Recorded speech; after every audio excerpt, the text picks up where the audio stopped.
तो प्रोफेसर चायू बोलता है कि मेरे स्टूडेंट से दूर रहो। तो प्रोसिक्यूटर वकील एक कदम पीछे हो जाता है और कहता है क्या इतनी दूरी काफ़ी है, क्यों ना हम बाहर मिलें। दोनों बाहर मिलते हैं तो प्रोफेसर चायू बोलता है कि आखिर तुम क्या चाहते हो, क्यों आए हो यहाँ।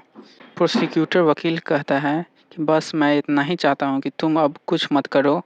अब तुम प्रोफेसर बन गए हो, अगर तुम कुछ करते हो तो तुम अपने स्टूडेंट को भी सिखाओगे और वही गलती कहीं वो लोग भी न सीख लें। प्रोफेसर चायू कहता है कि मैंने जो किया था वो मैं गलत नहीं मानता और मैंने सोचा कि लोग समझेंगे मगर नहीं समझें। प्रोसिक्यूटर वकील बोलता है कि यूथनेसिया गलत है और ये गलत ही रहेगा और तुम्हें ये नहीं करना चाहिए। तो ये देखकर चायू बोलता है कि लगता है ये तुम्हारे लिए किसी तरह पर्सनल है। तो प्रोसिक्यूटर वकील बोलता है कि नहीं तो, और वहाँ से चल देता है। काफ़ी गुस्से में रहता है, जाके एक लेडी से मिलता है और उसके बारे में बात करने लगता है, डॉक्टर चायू के बारे में। तो वापस जाता है तो उसे बहुत सारी बातें बताए जाते हैं प्रोफेसर चायू के बारे में और उनसे रिलेटेड बाकी सभी। नेक्स्ट सीन में देखते हैं प्रोफेसर चायू को फ़ोन आता है सियंग का। तो सियंग चल देती है चायू के साथ और सियंग पूछती है क्या हो अगर फिर से वैसा ही सिचुएशन बना तो। सियंग उस बारे में पूछ रही है जब एक पेशेंट को काफ़ी दर्द में देखकर प्रोफेसर चायू ने हैवी पेन किलर दे दिया था। इसके वजह से वो पेशेंट मृत्यु हो गया था। वो पेशेंट वैसे भी बचने वाला नहीं था और वो जब तक ज़िंदा रहता तब तक उसे केवल पेन ही होता। प्रोफेसर कहीं खो गया हुआ रहता है और फिर जवाब देता है कि अगर मैं दोबारा ऐसा ना करूं तो गलत माना जाएगा, जो कि मैंने जानबूझ के इसके साथ किया हूं ऐसा माना जाएगा। तब तक सियंग के घर प्रोफेसर चायू गाड़ी ला दिया हुआ रहता है। तो वहाँ से सियंग बहुत खुशी के साथ बाय करके वहाँ से चली जाती है और सियंग जाते हुए सोचती है कि मैं प्रोफेसर चायू के बारे में अच्छी बातें सभी को बताऊंगी। नेक्स्ट सीन में हॉस्पिटल का सीन दिखाया जाता है जहाँ पे कुछ न्यूज़ रिपोर्टर आए हुए रहते हैं न्यूज़ कवर करने के लिए डॉक्टर चायू के साथ। बाकी डॉक्टर भी आ रहे होते हैं।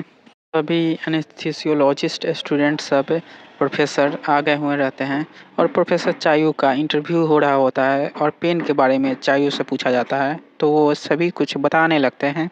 वहाँ कुछ नर्सेस तो देखकर इम्प्रेस रहती है। डॉक्टर ली सोच रहे होते हैं कि आखिर ये कितने फेमस होंगे और डॉक्टर ली हर बार नोट्स ही बना रहा होता है और दूसरी तरफ इंटरव्यू चल रहा होता है और प्रोफेसर चायू कहते हैं कि आइए हम ऐसे पेशेंट को देखते हैं जिसे दर्द का थोड़ा भी महसूस नहीं होता और उसके हाथ को बर्फ़ में डाला जाता है। उसका हाथ काफ़ी देर तक बर्फ़ में रहने के बावजूद भी उसे कुछ नहीं महसूस होता है और उसका हाथ निकालने के बाद थोड़ी देर बाद कहता है क्या ठंडा ऐसा ही महसूस होता है। ये सुनकर प्रोफेसर चायू शॉक होता है और वहाँ से नीडल ले आता है सुई और उसे चुभाता है। सुई चुभते ही उसे कुछ महसूस होता है और वो दर्द से आह करते हुए कहता है क्या ऐसा दर्द महसूस होता है, और वो काफ़ी खुश रहता है। और डॉक्टर लिू ये देखकर चौंक गया हुआ रहता है कि आखिर इसे तो कुछ नहीं महसूस होता था, अब उससे सब कुछ महसूस होने लगा क्या। और दूसरी तरफ प्रोफेसर चायू उसके मदर के पास जाता है पेशेंट के और उससे बात करने लगता है। पूछता है कि क्या इसे कभी दर्द का महसूस हुआ था, मगर उसकी माँ तो मना कर देती है। प्रोफेसर चायू को कुछ समझ नहीं आ रहा था तो वो रूफ पर रहता है। तो वहाँ सिंह आती है और पूछते है कि अब हमें क्या करना चाहिए। तो प्रोफेसर चायू कहता है कि अब कुछ टेस्ट करो और उसे नाम बताकर भेज देता है। फिर से वही पेशेंट को दिखाया जाता है और उसका घाव का सफाइया हो रहा होता है। इस पर वो दर्द से सिरकता है और फिर अगले ही पल हंसने भी लगता है। तो डॉक्टर लिू देखकर चौंक जाता है कि आखिर ये किस तरह का पेशेंट है, दर्द पर खुश हो रहा है। ये तो पहली बार दर्द का अनुभव करके काफ़ी खुश रहता है। इससे पहले तो कभी दर्द का महसूस किया ही नहीं, आखिर दर्द कैसा होता है।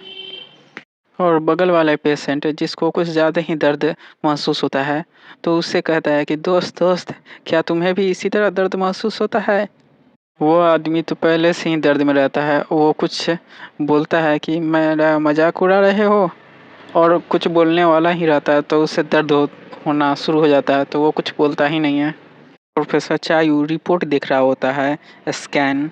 तभी वहाँ डॉक्टर ली रिपोर्ट के बारे में, पेशेंट के बारे में सब कुछ चायू को बताने लगता है कि पहले दर्द का महसूस हुआ, फिर नॉर्मल सा लगने लगा। तभी वहाँ नर्स आती है और हड़बड़ाई हुई रहती है और कहती है कि जल्दी चलिए, जल्दी चलिए, लड़के को कुछ हो रहा है।